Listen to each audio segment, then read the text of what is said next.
काय सांगणार आहे की तुम्ही 2 दिवसापासून पाथरी तहसील कार्यालयासमोर आमरण उपोषण करत बसलेली होती तुमच्या शेतीच्या रस्त्याच्या बाबतीत. आज तुम्हाला ज्यूस पाजून तुमचं आमरण उपोषण सोडवण्यात आलेलं आहे. असे आश्वासन काय देण्यात आलेले आपल्याला पाथरी तहसील कार्यालयाकडून की तुम्ही उपोषण मागे घेतलेलं आहे?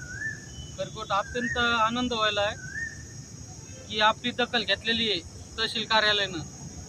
आम्हाला लेखी आश्वासन दिलेलं आहे, लेखी हे पा की 11 तारखेला तुमचा शेत रस्ता खुला करण्यात येईल असं लेखी आश्वासन दिलंय आणि उपोषण सोडलंय. खरकोट तहसीलचे बी मनापासून जेवढे आहेत तेवढे आभार व्यक्त करतो मी. आणि स्पष्टपणे भूमिका घेतली साहेबांनं. साहेब म्हणले, तहसीलदार साहेब म्हणले जे आहे ते ठामपणे जागेवर जे आहे ते निर्णय घेता येते. ज्यांनी कोणी ब्लॉक केलाय समोरच्या व्यक्तीवर तात्काळ लगेच कारवाई करून असे आश्वासन देऊन आता आमचं उपोषण सोडलं. हे उपोषणचं लेटर आहे आणि जर 11 तारखेला जर समोर जर गेलं, समजा 11 तारखेला जर नाही झालं तर याचा समोरचा मार्ग आम्हाला कलेक्टर ऑफिसला परत उपोषणाला बसणं लागेल. तर साहेबांना पूर्ण सहकार्य आमच्या शेतकऱ्यासाठी केलेलं आहे. तर साहेबाचे बी मनपूर्वक धन्यवाद. इथून मोर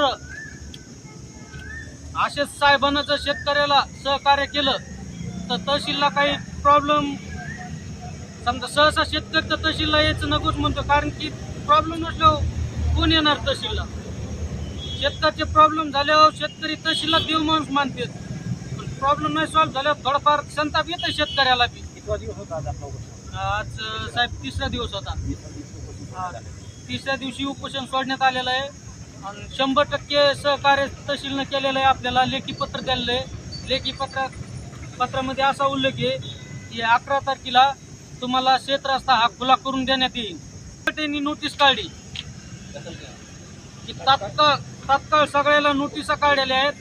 नोटिसामध्ये असा उल्लेख आहे 11 तारखेला सर्वांनी हजर राहा, कोणाच्या माघारी होऊ नये, कारण की कोणा अन्याय होऊ नये, सगळे सहमत व्हा.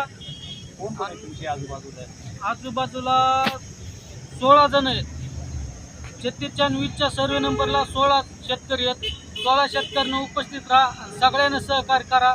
सगळ्याला धन्यवाद आणि मीडियाचे बी मनापासून धन्यवाद.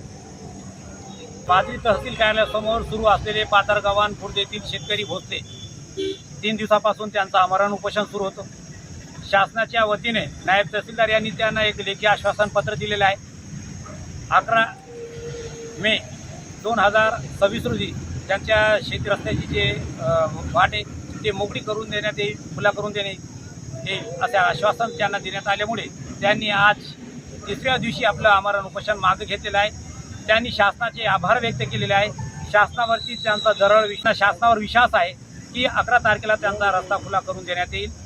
जर झाला नाही तर येणार त्यांचे पुढचे पाऊल जिल्हाधिकारी परभणी कार्यालयासमोर त्यांचं आमरण उपोषणात बसण्याचा त्यांचा इरादा आहे.